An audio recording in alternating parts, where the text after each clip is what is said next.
I'm going to share with you a story which I read in Joe Dispenza's book called The Power of Your Mind. There was a lady who was standing on the deck of a ship, gazing, looking about. The captain of the ship approached her and he said to her, "Lady, you look very, very pale. You look unwell." She panicked.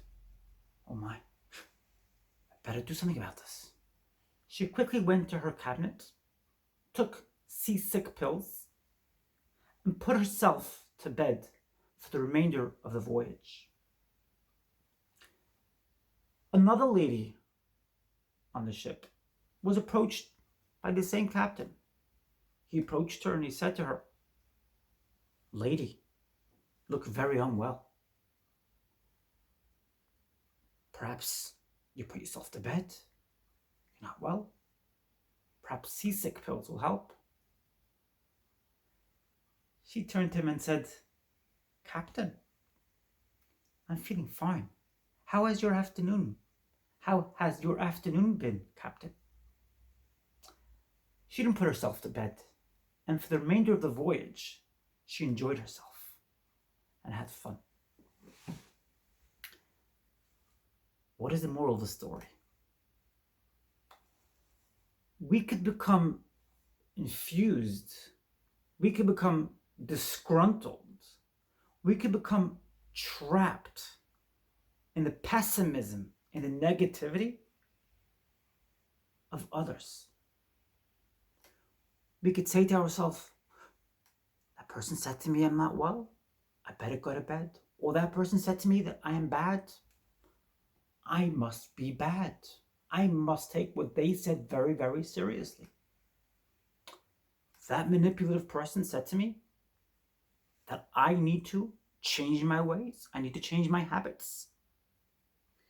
And it's very, very important that I take their criticism personally, because it definitely is important. Now, I'm not saying that constructive criticism or criticism is always a bad thing.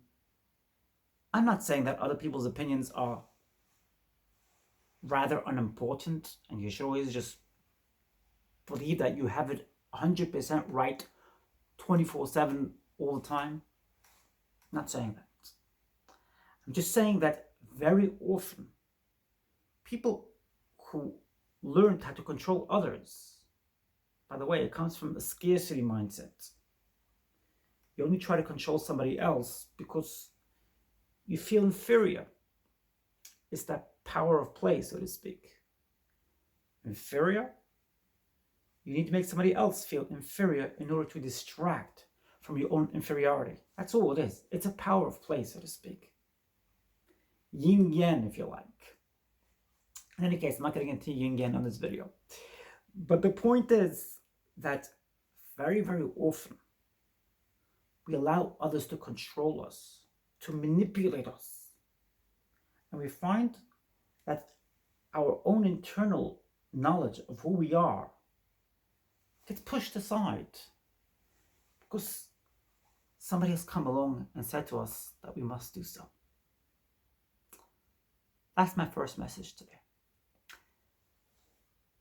I want to follow on by telling you about this amazing set of 6 books which arrived just under 24 hours ago. Let me talk to you about it. Let me tell you the miracle, the gratitude that surrounded my receipt of this amazing package. Before I do so, let me just tell you that I've made a commitment. In the coming year of 2022, I will be reading a minimum of 60 books.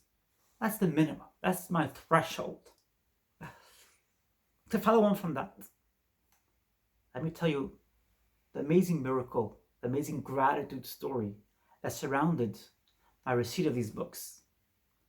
But before I do that, I want to go back to the story which I mentioned to you before and explain to you its pertinence, why I mentioned that story. Recently, I posted on Facebook my excitement and my feelings of gratitude and appreciation for the past year.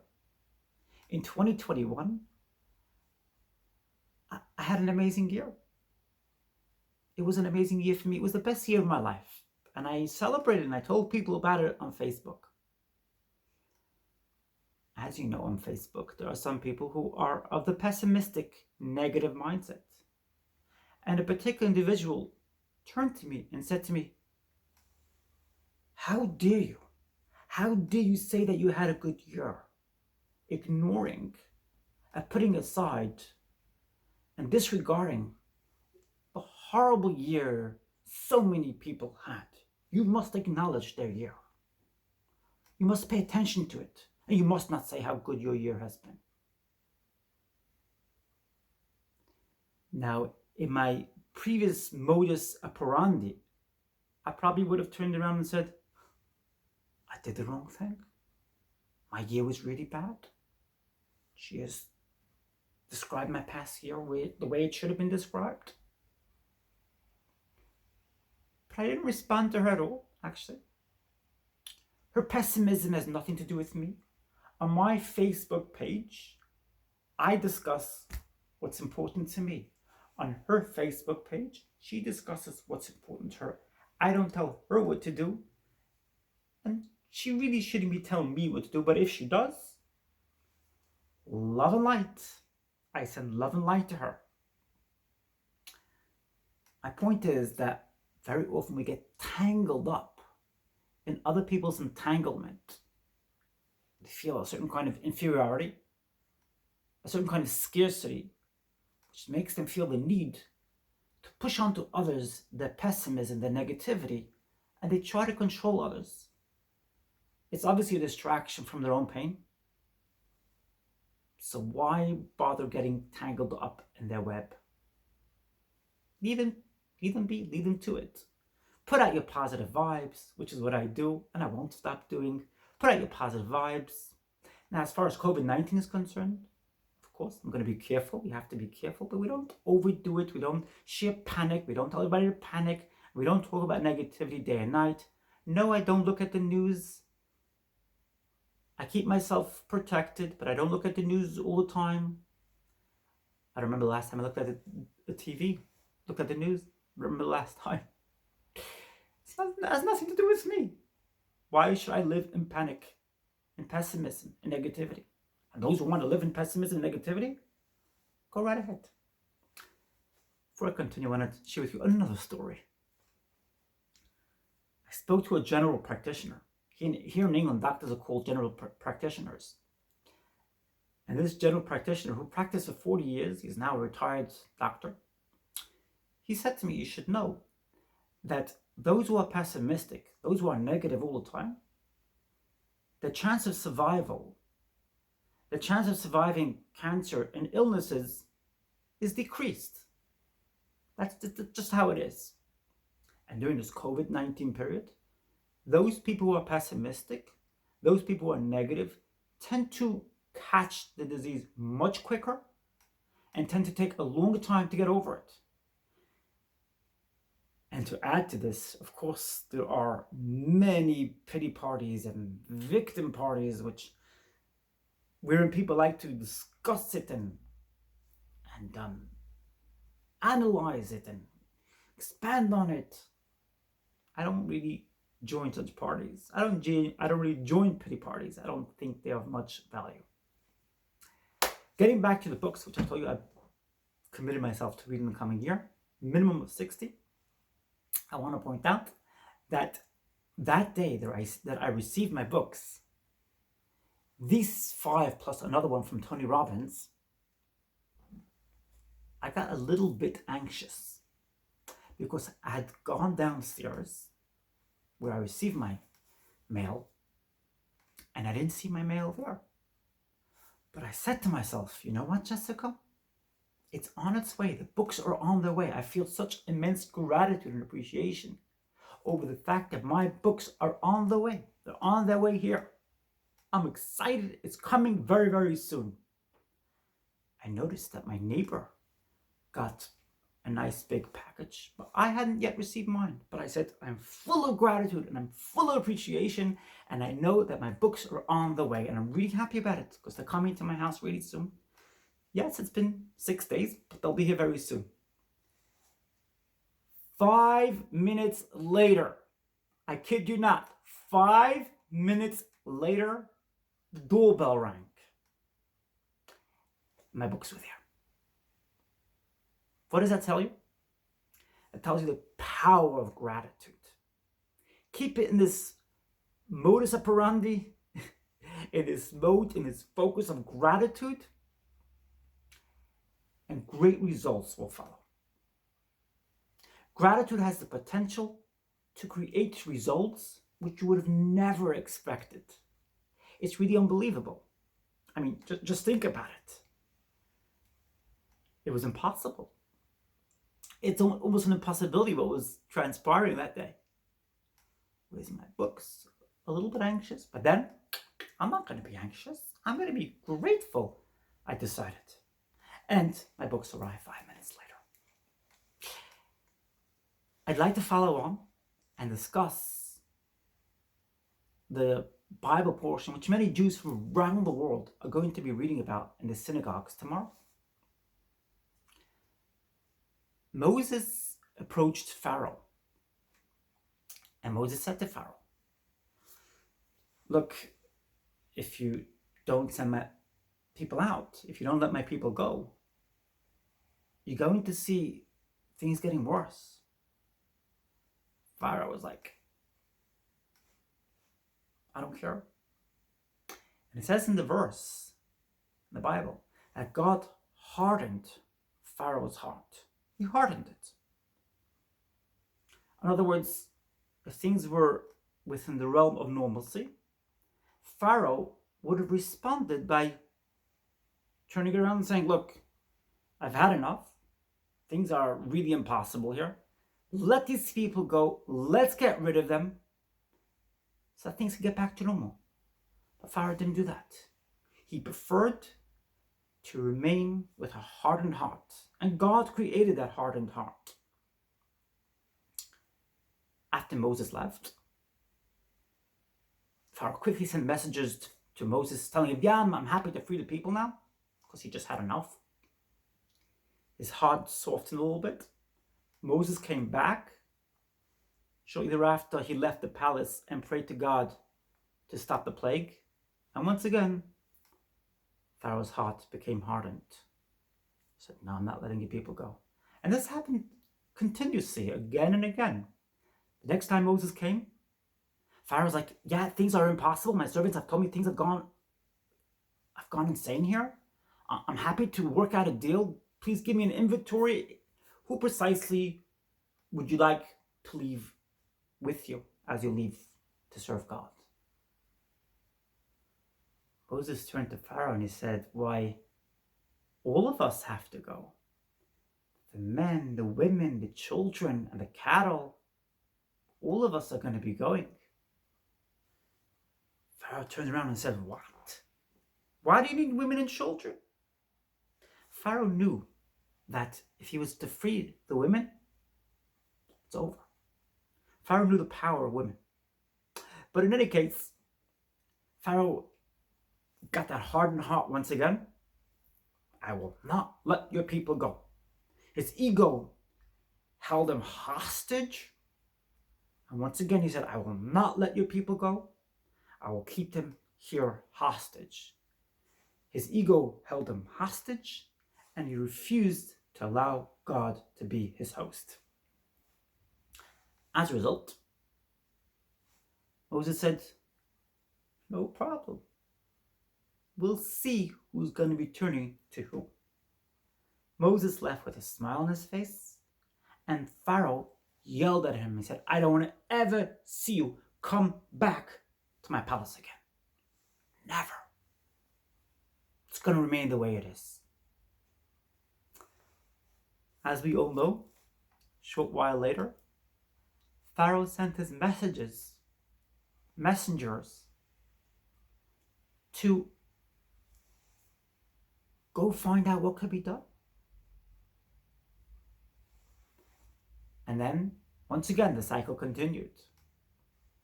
Finally, the last plague, when Pharaoh, who was the oldest son, was in a real panic this time, said, "Where's Moses?" And he went running after Moses whilst he was in pajamas. And he asked little children, "Where is Moses' house?" That's how desperate he became. And he allowed the Jewish people to leave Egypt, and all went well thereafter. It's a powerful story.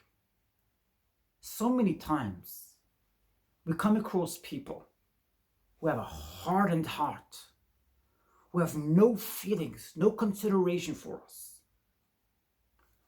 As a transgender person, I run into these people from time to time. It's not unusual. I run into these people, and some of these people were part of a group who ostracized and alienated my offsprings from me. They got a hardened heart. They had no human feelings, no consideration for me or my offsprings. And we come across people who have a hardened heart, and they think that they will control us and manipulate us and push us around. And we turn to them and say, "Look what you're doing to us. You're making things impossible." Like, "No, I am right. You're wrong." They have a hardened heart. The ego keeps them hostage. And they don't allow God to become their host. The ego keeps them structured, keeps them captive, and that hardened heart controls, manipulates, and keeps them where they are. At the end of the day, we all grow. We all have to grow. That's what life is about.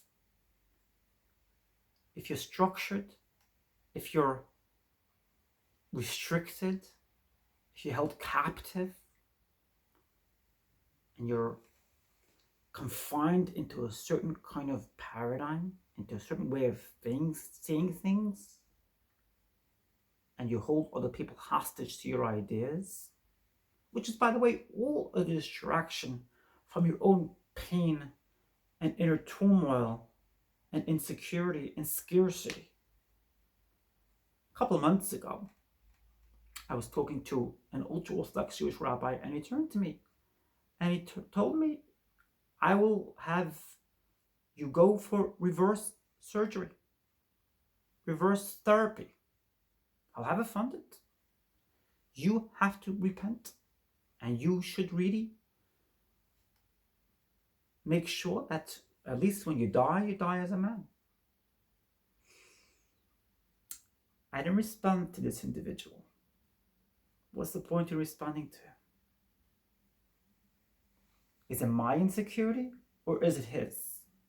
Is it my fear over transgender or is it his? And his hardened heart. I explained to him, by the way. I told him what I experienced prior to my transition and how liberating it has been. But he had a hardened, fixed, constricted, deeply structured heart of captivity, held hostage by his ego, which didn't allow him to see my paradigm, my situation. His stuff, his pain, his suffering, not mine. I'm liberated, thank the good Lord. My transition has been the best thing that ever happened to me in my life. It saved my life. And those who can't see it so, that's their inner turmoil. They have something to deal with. And if they don't want to deal with it in this lifetime, or deal with it at all, it's not my business. I am going to grow and prosper further and further and further, reading books galore, sharing my amazing messages here on YouTube, empowering and inspiring others, allowing other people who have felt victim within the victimhood, in the victim mode in the past, to become empowered, inspired, and independent, and not allow anybody to control them, to manipulate them, and to define who they are. That's my message. Did you enjoy this message? Smash that thumbs up. Do you prefer these Friday messages over Thursday night? Please leave that in the comment section down below. I want to hear about it. I want to know what you prefer, what your preferences are. And some feedback would be much appreciated. Smash that like button. Subscribe if you haven't already. Have a great weekend. A great Shabbat if you celebrate Shabbat. I love you all. And I look forward to seeing you again next week.